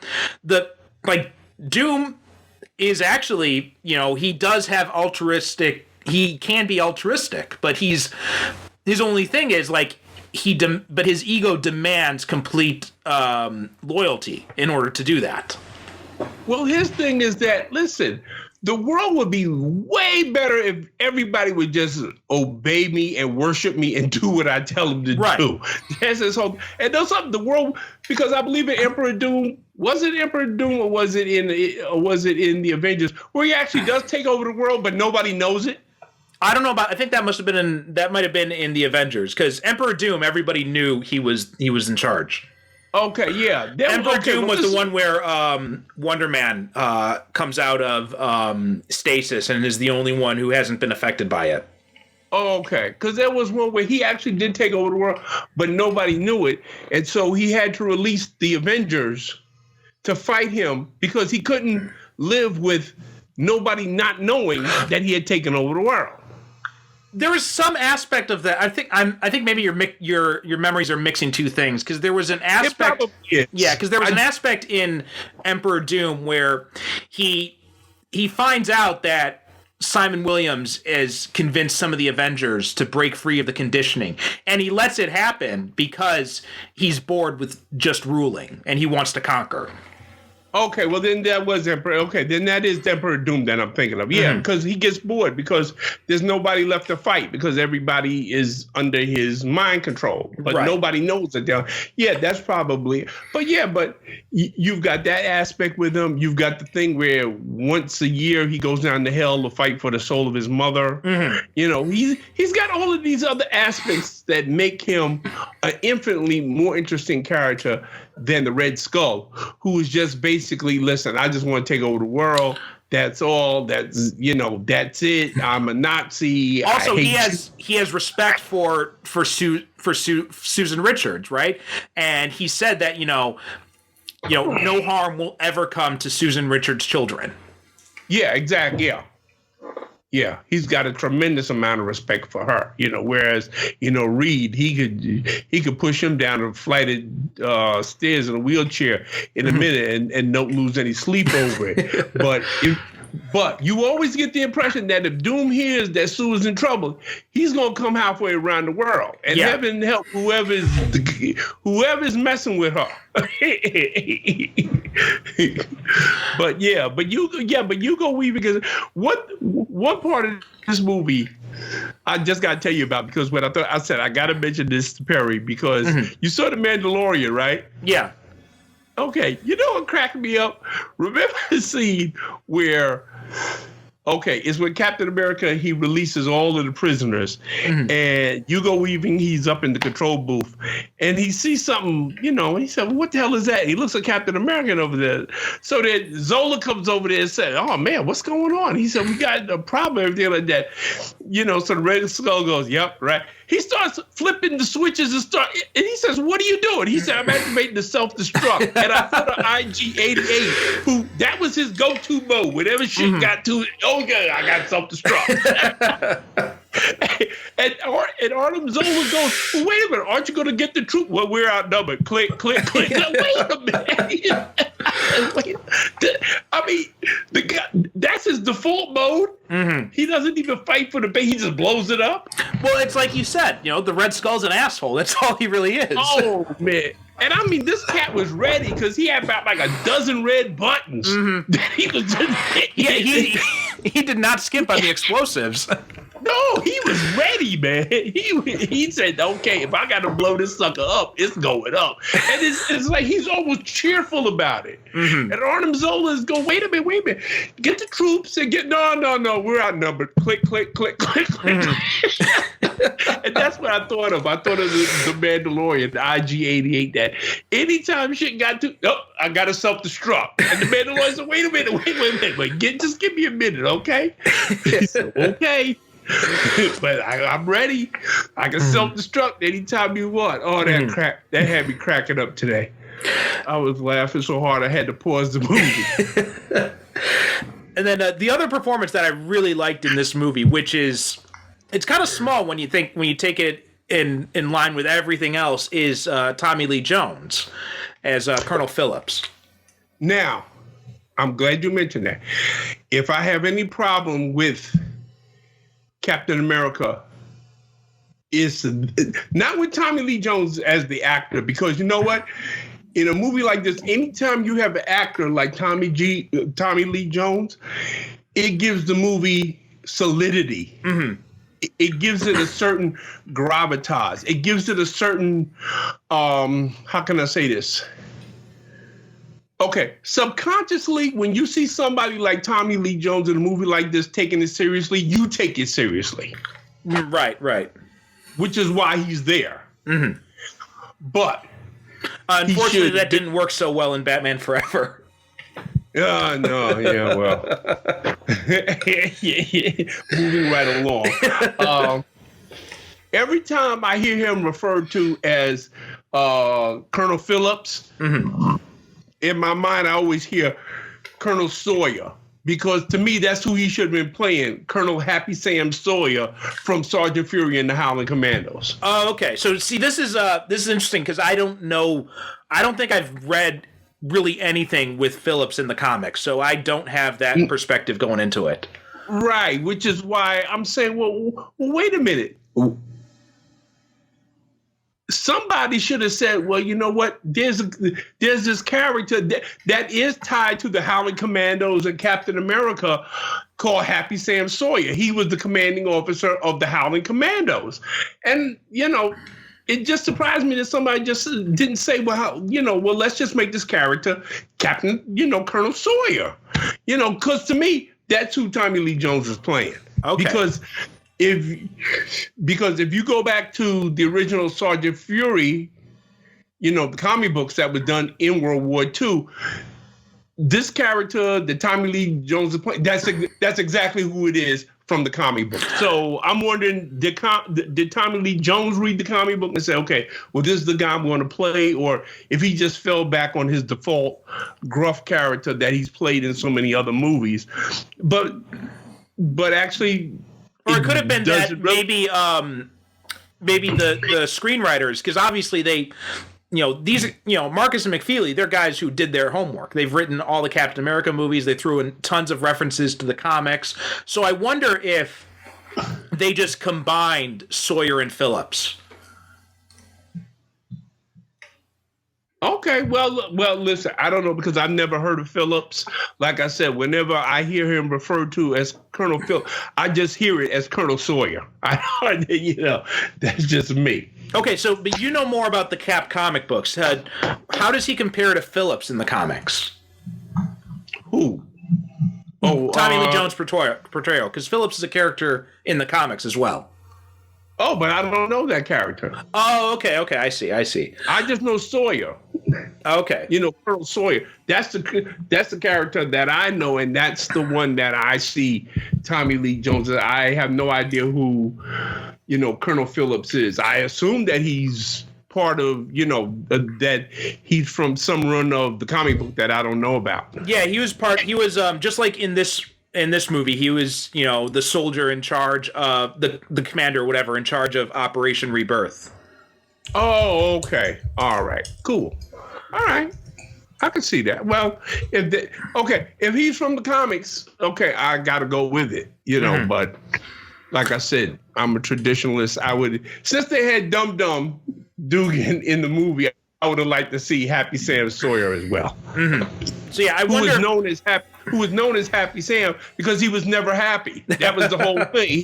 He was always pissed off. He never smiled. He never laughed. He was always yelling at Sergeant Fury, calling him a knucklehead and threatening him to bust him down to private and everything like that. And that was Sergeant Fury's nickname for him, Happy Sam, because because the guy was never happy. Oh, okay. So I wonder if maybe it was just that, because they could have both been very similar in the comics then, just because that's like the standard image of a commanding officer. Well, yeah, that's what I'm saying. I mean, Tommy Lee Jones has played that type of character in other movies. So that's like his default, gruff character. So, but again, like I said, he works for me in this movie no matter what he's playing, because as I said earlier, whenever you see an actor like Tommy Lee Jones in a movie like this, it's just, at least for me, there's a switch that flicks in my head, because it's okay, well, he's taking this shit seriously, so I could take it seriously too. He's also got some really funny moments, like that, just like really dry funny moments, like when he's when he's introducing himself to the men, and he says like, we're gonna win this war because we have the best men, and then he pauses and notices Steve, who's just looking stoic as hell. Yeah, and then Steve comes to him when he's heard that Bucky has been captured and everything like that. He says, "Oh, here comes the Star Spangled Man with a plan." Yeah. He said, "What's your plan, Star Spangled?" Or when he says to Peggy, he's like, "You and I are gonna have a conversation later that you won't enjoy." That you will not enjoy. Yeah. And then when he starts spelling his name, he's like, "Well, I can spell. I'm fine." And he says, he said, "There's one point he says, listen, if you have anything to say to me, keep it to yourself." I do love too when he's talking to Erskine and he says, "You stick a needle in his arm, it's going to go right through it." And he says, "Look at him, he's making me cry." Yeah, you know what? And I kind of suspect that half of what he says in this movie was ad-libs he just throws off. I can't believe that it was scripted. For some reason, I just get the feeling that a lot of what he said, a lot of little lines he throws off were ad-libs. Yeah, and he throws them off so naturally. He does a really good job in there. Right. Yeah. I mean, listen, if they were scripted, then it's just a testament to his talent as an actor, his prodigious talent as an actor, that the way he says them makes him sound like he just made it up right on the spot. Although, speaking of ad-lib, do you know what moment in the movie was totally ad-libbed? And it's not involving Phillips. What's that? So when after Steve gets the super soldier serum, when the chamber opens up and Peggy comes up to him and she kind of like reaches up as she's about to touch his chest and then she pulls her hand away. Yeah. That was not scripted. Haley Atwell actually had that reaction.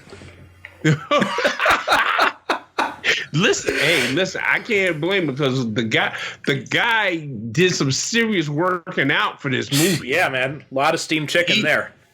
Whoa, he is. When you talk about impressive musculature, yeah.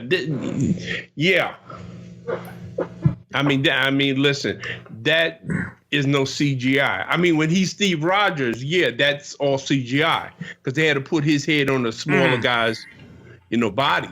But I mean, after he comes out of the thing, after he's done, that's impressive. yeah, that's not like. Because in the first Spider-Man movie, when Peter looks at himself in the mirror after he's been bitten, he sees that he's all buff now. That was Tobey Maguire's head slapped on a body double. That is Chris Evans stepping out of that chamber. Yeah. Oh yeah, that's him. Yeah, like I said, this cat did some serious working out for the movie, which I can appreciate, and it shows. But I mean, with all of the stunt work, because I don't know, to me, it looks like he did a lot of his own stunt work, in this movie. Maybe, I don't know, I'm not an expert. Maybe, they did have an adequate body done. But I figured that the reason he got that buff was so that he could do a lot of his own, do a lot of his own stunts. Also, Evans turned down this role 3 times. Really? Yeah, because he was worried about being in such a high-profile movie and what it would do for his private life. And it was Downey who convinced him to take the part. Downey told him, "Look, if you take this part, you'll have the freedom to do any project you want for the rest of your life." Oh, absolutely. And so then Evans, he thought about that, and then he went to meet with Joe Johnston and the producers again, and at that point they had finally convinced him to take the role. Which kind of dovetails into a conversation I was having with some people on Facebook a couple of days ago. I'm sure you heard about the statements that the filmmaker Terry Gilliam, who did Brazil and Time Bandits, that he made about the Black Panther. Yeah, I heard about that. The disparaging remarks that he made about that. Now, I love the guy.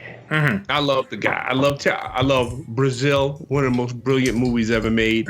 Time Bandits, one of my favorite movies about time travel. 12 Monkeys. Baron Munchausen. Yeah, 12 Monkeys. And he was also in the Monty Python movies. Yeah. Matter of fact, he's the only American member of Monty Python. And I used to wonder why he never spoke in interviews, stuff like that. But you know what? If this is the type of stuff that he was going to come out with back then, maybe that's why everybody else said, listen, you just stay in the background and don't talk. But just let me say this real quick. Brilliant as he is as a filmmaker, there's one thing that Terry Gilliam never understood. Terry Gilliam never understood that in order to keep making movies, your movies have to keep making money. Yeah. And he's never made a movie. Yeah, they've been. I think maybe the one movie of his that made a lot of money was The Fisher King and 12 Monkeys. Those two were like, but he never really made. Okay, how can I put it? He doesn't have a track record for making commercially successful movies, which is why I guess he spent the last 20 years wasting his time making a Don Quixote movie that apparently nobody wanted to see except for him. Yeah. I say that to say this. Robert Downey Jr. gave him great advice because that's what a lot of filmmakers understand. They understand, okay, if I want to make this personal movie, for me, I got to do something that everybody wants to see.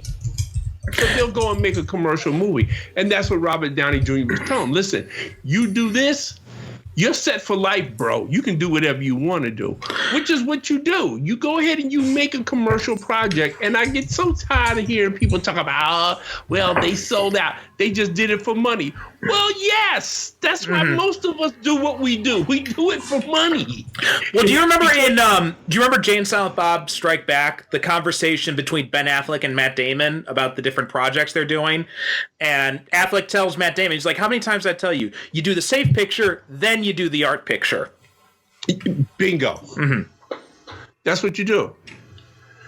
And yeah, and I know that Chris Evans, I've heard like a lot of things about these various projects that he wants to do. And he has said that, well, he couldn't have done it without the safety net financially that, the MCU movies have afforded him. Right. And he's also built up a lot of goodwill in the industry, by doing these movies. So, he can walk into any studio and say, well, listen, I want to do this. Well, what also is amazing about him is just like Christopher Reeve, like he is Captain America, or just like Ryan Reynolds is Deadpool, like he is Captain America in his personal life too. Like you read about the stuff he says on social media, like when he speaks out against injustice and that kind of stuff. Like this is the kind of stuff you would hear coming out of Steve Rogers' mouth. Well, I think that you know what? I don't think that. Okay, my thing is that you have to be a really good actor to play a role like that if you're totally unlike that character. Like some actors can't do that. Yeah. They can play like these really morally upstanding characters, but in their real life, they're like real sleazebags. But then you have other people that they play these roles. And I do believe that to a certain extent, they start to internalize the qualities of the characters that they are playing. And I think that's the case here with, like you said, with Christopher Reeve and, with Chris Evans and, some other characters that have played these superhero characters, because you see that now they do a lot of socially conscious things. They're always doing stuff for charity and everything. It's like they've internalized some of the qualities of these characters that they are playing, which, hey, is a good thing. Yeah, absolutely. Also, one other thing I wanted to just very briefly touch on is, when he comes in to meet with Howard and Phillips about his gear after he's rescued everyone and after he talks to Peggy in the bar, there's that secretary or whatever, the woman who's sitting there, and she comes on to him. Do you remember the part I'm talking about? I remember. So, do you know who played that character? That's supposed to be the mother of Star-Lord, I believe. Yeah, that's the same actress, Laura Haddock. So probably not Star-Lord's mother, but might have been grandmother. Yeah, Star-Lord's grandmother was sitting on Captain America. Yeah. Now I remember somebody else had mentioned that. And then somebody else had actually mentioned that to me, that they said, yeah, well, that's the same character. And I said, really? So yeah. So, and what? I don't know if it was intentional or not, but it is a nice little thing to think about. Right. It probably wasn't intentional. It's just, they had her in the movie, so they decided to bring her back for Guardians of the Galaxy. Just like, but sometimes, there are these little happy accidents that happen, like in Iron Man 2, the little kid who's wearing the Iron Man helmet, and he's standing up against the robots, and then Iron Man comes in and saves him and says, "Thanks, kid." Like later, when they got Spider-Man in the universe, Kevin Feige said, "Oh yeah, that little kid, that's now Peter Parker." Right. Yeah. Okay. I remember hearing that. Yeah, that's supposed to be Peter Parker. Yeah. Mm-hmm. Now, at the time, they wouldn't have intended that, because if they had the opportunity to use Peter Parker, they would have done it a lot sooner than they did. Right. But like you said, it's like these little happy coincidences. And like you said, that actress, okay, that scene I think is only like barely like a minute. Yeah. Or something like that. But, it's not enough to affect the overall thing. But if that's what you want to believe, that's Star-Lord's, grandmother, which is who I think it is, I like to believe it is. Yeah, yeah. Like I said, Star-Lord's grandmother was hitting on Captain America. It's a nice, call me sleazy, folks, but it's a nice thought. All right.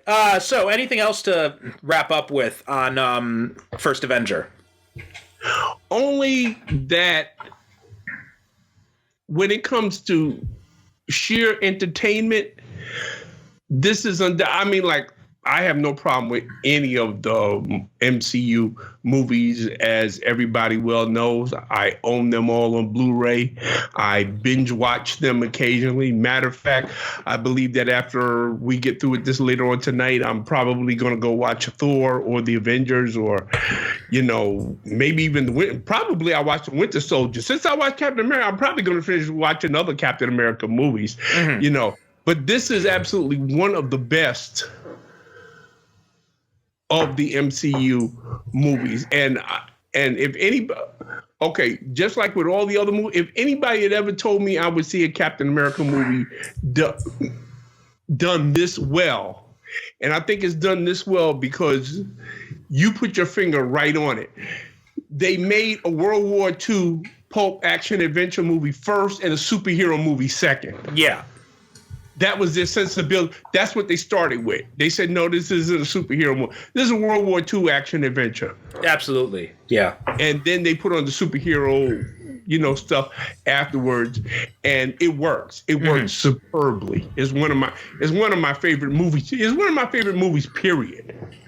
Now, see, it's not one of my favorites, just because that's not a commentary on the movie itself, just like more how many good things Marvel has come out with since.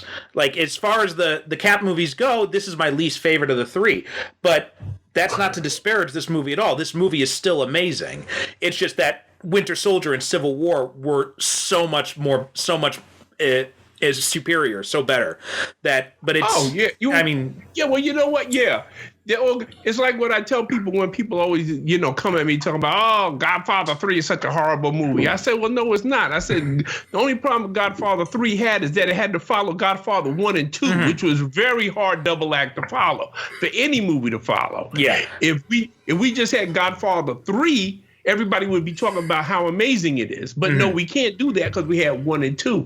Yeah, if you want to take all three of the Captain America movies, and if I'm being objective about it, yeah, Winter Soldier is, forget about it. That's like, the main one. And Civil War is crafted so amazingly, and it works as not only Captain America movie, but an Avengers movie as well. It's like two movies in one. Yeah. You get two movies in one. This is an amazing movie, yeah, but out of the three, yeah, it's not as good as those two, but yeah, it's still an amazing piece of work. That being said, it still holds its own against those two. It's not like inferior. Sure. Yeah. I mean, it's this. In fact, I think this is probably the first superhero trilogy that was good from beginning to end. Yeah, and you look at all the other ones. Because you look at all the other ones. You look at Superman. You had Superman 2, and then you had Superman 3. You look at you had Batman Returns, and then came Batman Forever. X-Men, X-Men X2, and then The Last Stand. They shit the bed. Same thing with Spider-Man, and Iron Man even. Who thought that would have happened with Iron Man? But it did. And then they came out with Captain America. And at the time, if you had said to me that the Iron Man trilogy is going to peter out in the third one, while the Captain America trilogy is going to keep improving with each entry, I would have told you you're insane.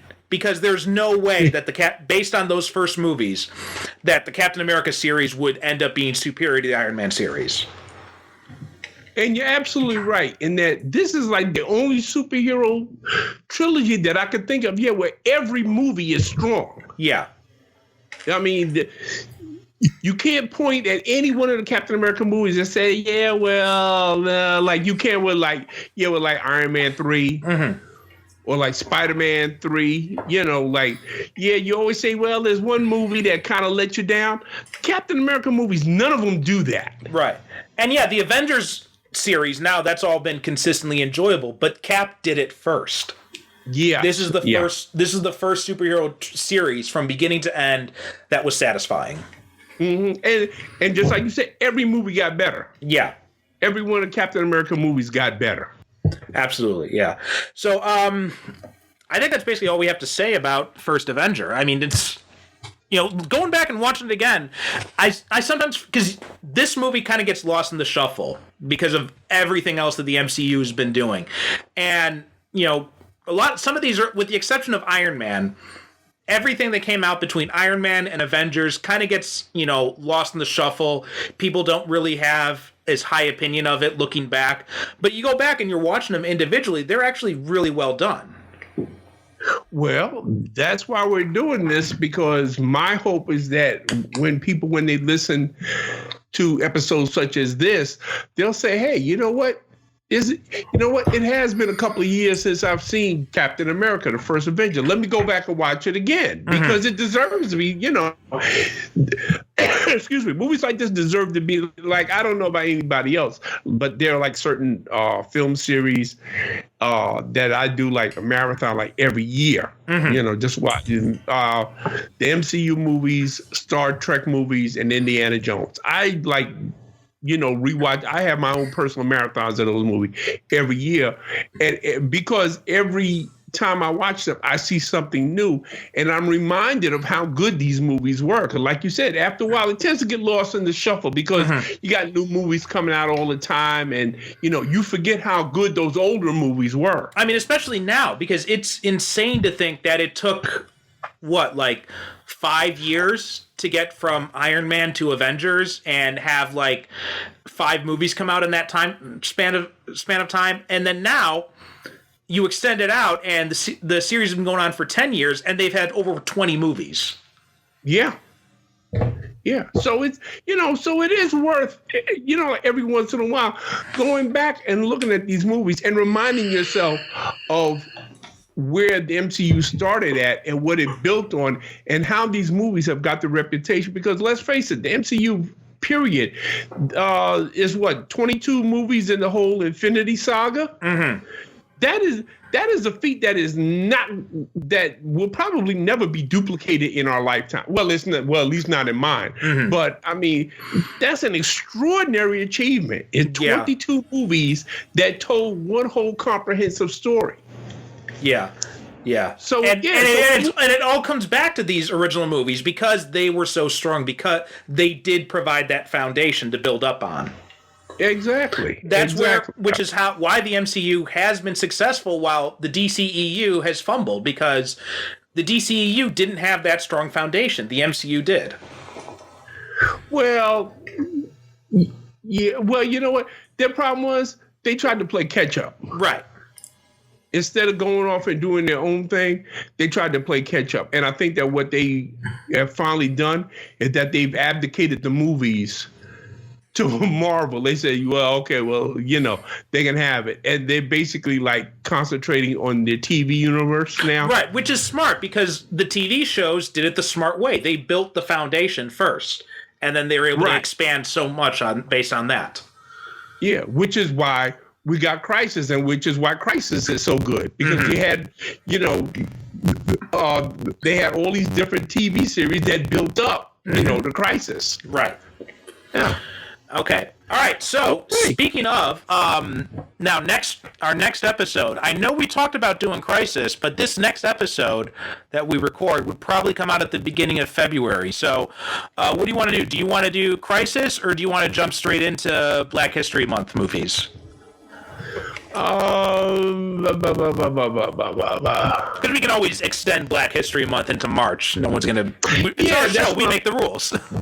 Yeah, that's what I'm thinking. I mean, we could always extend it and take another month and everything there because Crisis is going to end this week, so we should do that while it's still fresh in our minds. Yeah, and and we can do that, and then we'll jump into Black History Month with the Black superhero movies after that. Okay, all right. So that actually works out perfectly because this is my pick this week. So next week we'll be going back and watching. Well, I don't know about you, but what I'm going to do is I'm going to get all the episodes and I'm just going to marathon them as one big movie. Probably this weekend. That's what I'm going to do too.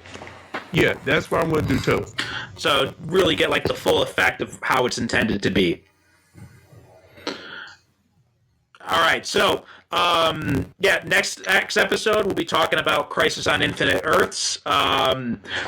Happy New Year. Thanks so much for following us and helping us get to 10 episodes. If you want to help support us at all, we got a Patreon page. Just go over to superherocinephiles.com, or you can look for us on Patreon. You'll find us that way.